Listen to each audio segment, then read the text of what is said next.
हा. आता आपण सगळ्यांनी ऐकलं. पहिल्या तर आता मी तुमचं अभिनंदन करणार आहे.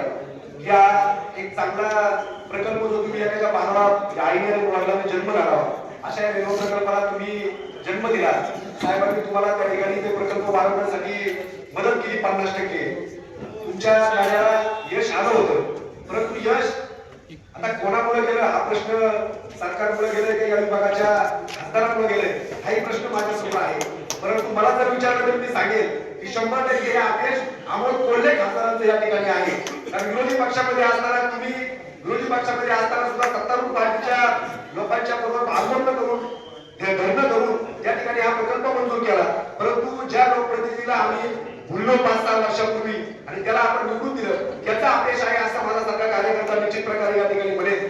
साहेब तुम्ही दुसरं बोलले की हा प्रकल्प होण्यासाठी आपण आंदोलन नंतर करू, पण मला एक कार्यकर्ता म्हणून वाटतं एका बाजूला तुम्ही दोघं दिल्ली पर्यंत मुंबई पर्यंत भांडा आणि कार्यकर्ते म्हणून आम्ही रस्त्यावर उतरू, नाहीतर होणार काय तर तुम्ही तिकडे काम करणार, एखादा बाजार तुमचा उठणार, इथं 5-25 लोक घेऊन आंदोलन करणार आणि माझ्या आंदोलनाचा यश आहे असा तो बाजार तुमचा त्या ठिकाणी मिळेल आणि याचं आंदोलन सुद्धा दादा आणि साहेब आम्ही मदत करणार.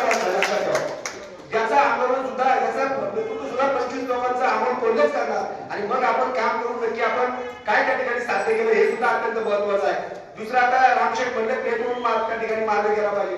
दादा आम्ही दुष्काळग्रस्त भागातली कार्यकर्ते आहेत, माझी इच्छा आहे जेवढे ते मंजूर होईल आम्ही सगळी मंडळी 5-25 गावातली दुष्काळ मोडी धामणी परिसरामधली सगळी मंडळी तुम्ही जर 10 जण आले तर आम्ही 100 येऊ, पण तो मार्ग आमच्या बाजूने त्या ठिकाणी गेला तर आमच्या परिसरात निश्चित प्रकारे न्याय मिळेल ही आमची मागणी त्या ठिकाणी आहे.